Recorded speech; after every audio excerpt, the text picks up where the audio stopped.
Sheriff's Auxiliary Volunteers have been in existence for 30 years in this community. We're celebrating our 30th anniversary.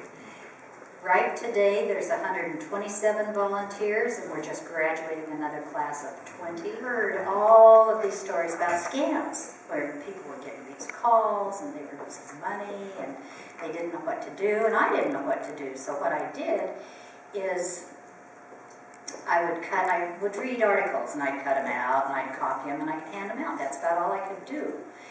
And it was kind of frustrating. But then, really lucky, we were fortunate to get a grant from the Dr. Scholl's Foundation. But with that grant, we were tasked to use this money specifically for a new project. We could not use it for any ongoing things that we had, maintenance or fuel or anything for our vehicles. So what we did is we got 5 of our really creative, talented people, and we locked them in a room and said, come up with something or you're not getting out. And they did. And what they came up with was hang up, shred, delete. Now, if you think about that, it's really simple, but you know what? It's not very easy to do. We plastered the merchants in Green Valley. We took these all over Green Valley. We especially put them in banks because people that were getting scammed had to go to banks to get their money, get it wired out, get money orders. At Safeway we put these up because they wire money. That's Western Union there, bank account number. And she said, he takes care of all the money. And I wouldn't know. And she said, I'm really, really frightened. And she said, we called 911. And the SAB came, and they took the report, and then they left. But she said, he's still getting these phone calls, and he's talking to him.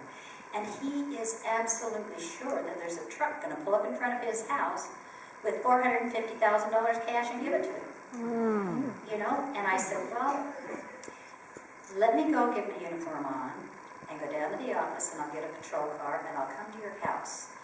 And I will give you these extra 2 pieces of information that we had developed. And she said, okay. So I did. I pulled up in front of their house in a patrol car. And the reason we take a patrol car is because maybe there's neighbors out there. And maybe those neighbors will be really concerned. Or maybe they'll be gossipy and nosy. And after we leave, they'll want to come over and know what the heck's going on over there. You know, and then you can tell them and spread the word. Because we know we cannot go to every single home in Green Valley.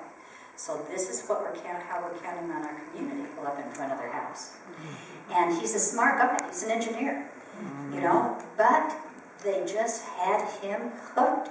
And he said, well, they know where CVS is on Continental. And I said, Google Map. These criminals use everything. And everything he said, I had an answer to.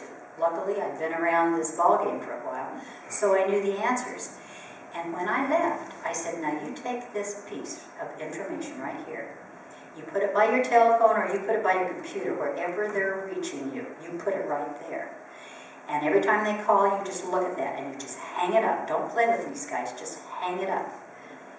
And I left. And I ran into her about 2 weeks later, and I said, hey, how's it going? And she said, I just can't believe it. She said, it's a world of difference. The phone calls have diminished. We hardly get any at all. And she said, I was in his office the other day, and I was cleaning up papers, trying to stack stuff up, cleaning it up.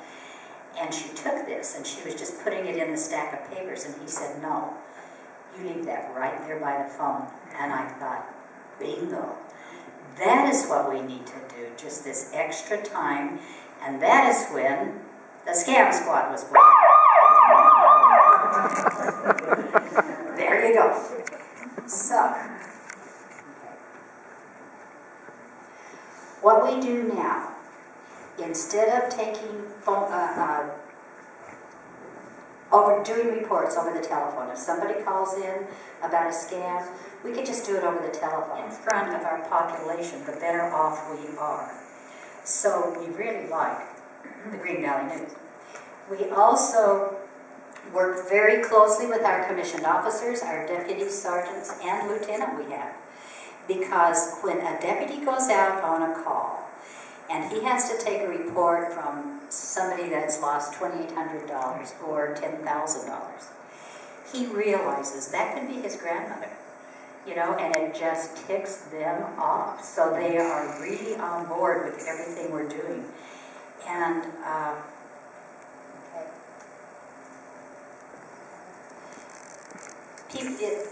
people call them scams. But the guys that are doing that, I just call sleazeballs, scuzzballs, slimeballs, because that is what they are. They are criminals. And they go after your emotions. This has nothing to do with your intelligence. These guys are con artists, and they call them artists for a reason, because they know exactly what to say. They have the answers. They know the psychology. They know how to work it. We had a guy that we went out to the other day, actually my neighbor, and he had received a call from his grandson in Mexico. Grandpa, I'm here for a wedding, and I got caught drunk driving, and if you don't send me $2,800 right now, they're going to throw me in jail, and I'll be in jail for 2 weeks before I can even come up for a hearing. Please don't tell my parents, don't call the cops, but go down to CVS, get a green dot card. Are you all familiar with green dot cards? No. They are like a credit card that you can load. You can go to CVS. This man went down and got $2,800, loaded it on a green dot card. When he came back, his grandson called him again, and he said, okay, now scratch off the numbers. It's like scratching off lottery numbers. You scratch off those numbers and tell me what they are. And what that did is that man now has $2,800. Well, and the next morning, he got another call, and it was from the U.S. Embassy in Mexico. And they were letting him know that he had to send another $2,000 because his grandson was in trouble, and he was going to be murdered if they didn't do it.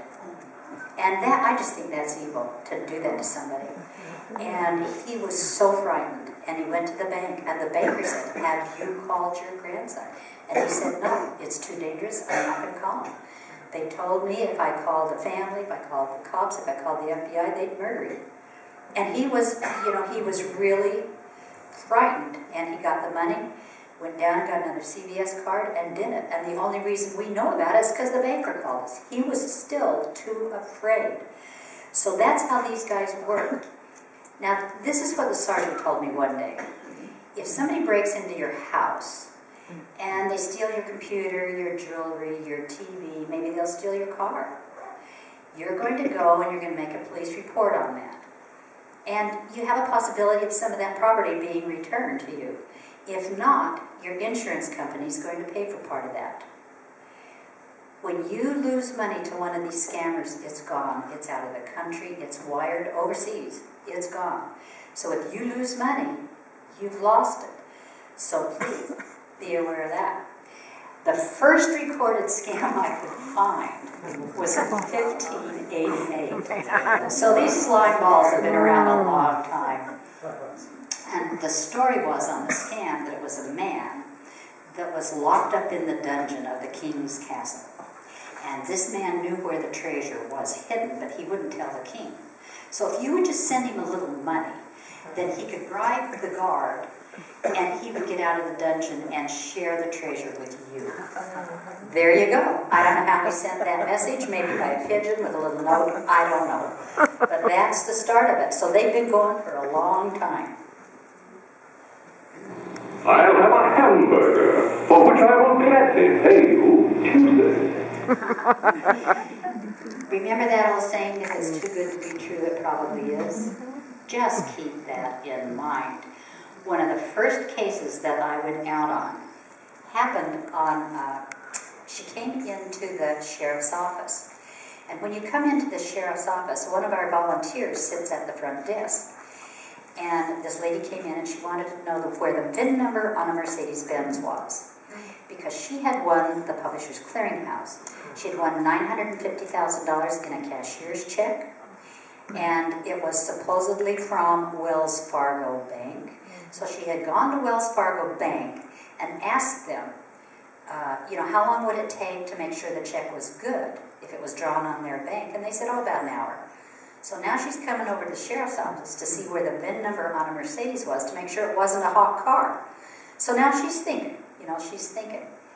And Sandy's sitting at the front desk going, boy, you be careful because this sure sounds like a scam. We've got a lot of scams going around right now, and this sure sounds like a scam. And she said, nope, I'm sure this is not a scam. I feel really good about it. She said, I've talked to these guys, and she said, I'm from New Jersey, and I know a scammer when I see one. And they haven't shown any behavior at all that it's like a scam. So the sergeant poked her head around the corner and said, what's going on? And this sergeant has really been helping me a lot with this. And she said, you tell me that story. So she told the sergeant this story. Sergeant said, now you be careful because it sure sounds like a scam. Oh, no, she said, I've been praying about it and I feel real good about it. So the sergeant shot me an email, and the next day I was on duty, I was on patrol. So when we got done patrolling, it happened to be the 4th of July. And that's when this lady was supposed to get the check in the car. So I said, let's go see her. So we did. I walked up, she let me in, and I gave her these 2 pieces of information, told her what we were doing. And she told me about what was happening to her and all of this information, and she was just sure this was good. They couldn't show up today because they couldn't make it through the ports because the ports were closed today. Well, they always have an answer. But I did get it out of her that she'd already given them $1,000. So when I got ready to leave, I said, you've got to promise me. I just pointed my finger right in her eye, and I said, you've got to promise me you won't give them any more money. And she looked at me and she said, okay, I won't give them any more money. And when I left, I walked out the door, and the sergeant had come, and she was walking up the driveway, and we both turned around, and this lady was looking at us. Her door was open, and she was looking at both of us, and she kind of cocked her head like this, and she said, wow, you guys are serious, aren't you? I said, yeah, we're serious. So the next day, the sergeant called me about 3 o'clock in the afternoon. She said, you heard anything, Lou? I said, haven't heard anything. So I called this lady about 5 o'clock, and I said, well, I didn't get any donuts.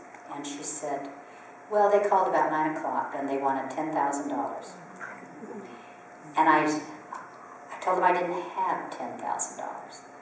And they said, well, how much do you have? And she said, I just thought I'd play with them. Well, I can give you $100. And the guy said, my manager's going to be really ticked off at me. He's going to be really ticked off. I'm going to be in a lot of trouble. I've spent all this time with you, and I'm going to be in a lot of trouble. And he was angry. He was mad. He was pressing. And she hung up because she realized it was a scam. And she said, I felt so bad because I had things I was going to do with that money. I was going to help so many people. I was going to help my kids. I was going to give some here and all these different places. And I told her, I said, you know what? You're going to help people because I'm going to tell your story. And maybe somebody won't get caught on this Publishers Clearinghouse scam. Publishers Clearinghouse will not call you and let you know that you won. They show up at your front door hoping you are just got out of bed with your hair and rollers with no makeup and a house coat so they can spread that photo all over. So you do not, please remember that. These people, I call them they're really great with emotions. And they know how to get to your emotional jugular vein. And that's what they're looking at. I want you to know this has nothing to do with intelligence. Because when they grab a hold of your heart and threaten you with grandkids or threaten you with something else, all reason, logic, intelligence goes right out the window. It's gone. And they pressure you to do it fast. They pressure. They don't want you even thinking. Because if you thought, you might not come up with the money. So that's why they pressure you so fast. As we age, our social filters diminish.